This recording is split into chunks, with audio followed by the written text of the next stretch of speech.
नमस्कार दोस्तों, मैं हूं आरती हिंदुस्तानी। मुझे आपसे कुछ कहना है। इस देश में चल रहे षड्यंत्र के बारे में आपको भी सोचने पर मजबूर कर देगा। इस देश की इंडिया गठबंधन कितना गहरा षड्यंत्र इस देश में रच रही है। पहले तो कांग्रेस ने धर्म के नाम पर इस देश को तोड़कर एक नया राष्ट्र बना दिया था और अब जाति के नाम पर इस देश को तोड़ने की तैयारी चल रही है। इंडिया गठबंधन की पूरी प्लानिंग तैयार है और इस संबंध में नेताओं के बयान भी आने लग गए हैं। आज सत्ता खेलो हमें पागल। इंडिया गठबंधन की केवल एक मंशा है, इस देश के 550 टुकड़े करके 550 देशों का निर्माण करना। इन नेताओं की चाहत है हर सांसद अपने संसदीय क्षेत्र का प्रधानमंत्री हो, अपने क्षेत्र में बिना अवरोध के अपनी मनमानी करे, समाज को जातियों के नाम पर लड़वा, उनके बेटियों के साथ बलात्कार करे, उनके परिवारों के साथ मनमानी करे, चाहे उनकी संपत्तियों को हड़पे। कमजोर समाज उनका कुछ नहीं कर पाएगा, क्योंकि हर सांसद में नहीं अपने देश के प्रधानमंत्री होंगे और उनके नेता लोग ही आपके ऊपर राज करेंगे। हर देश पाकिस्तान अफगानिस्तान से भी बदतर हालत में होंगे।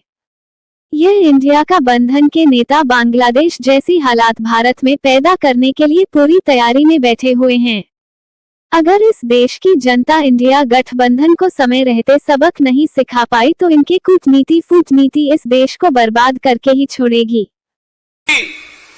बांग्लादेश में परसों क्या हुआ मोदी जी, जरा देख के रहना क्या हुआ। जब जनता जागती है ना भाई साहब, फिर प्रधानमंत्री के घर की बत्तखें और मुर्गियां भी ले जाती है जब जनता जागती है।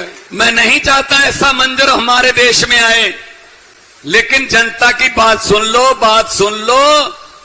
वहां भी ऐसे ही कर रही थी वो शेख हसीना,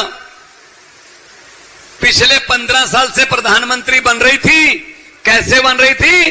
विपक्ष के नेताओं को जेल में डालकर, जैसे केजरीवाल को डाला हुआ है, वो ऐसी करती थी। अब उसको मिलके तो आ जाओ। अरे हिंडन एयरपोर्ट पे बैठी है, मोदी जी मिल तो लो। शेख हसीना जी अगर ये बात सुनती हो किसी चैनल के जरिए, कृपया मोदी जी को 2 बात बता देना। या तो ये बता देना कि भागना कैसे है, या ये बता देना कि भागने वाले काम मत करो।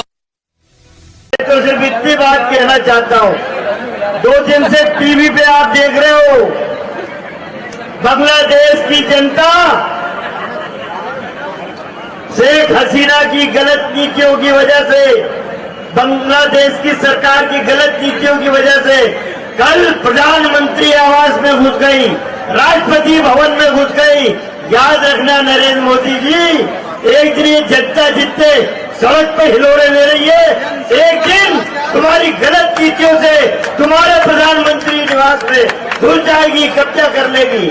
अभी श्रीलंका में हुआ, पहले श्रीलंका में जनता प्रधानमंत्री के घर में घुसी, अब बांग्लादेश में घुसी। भारत का नंबर है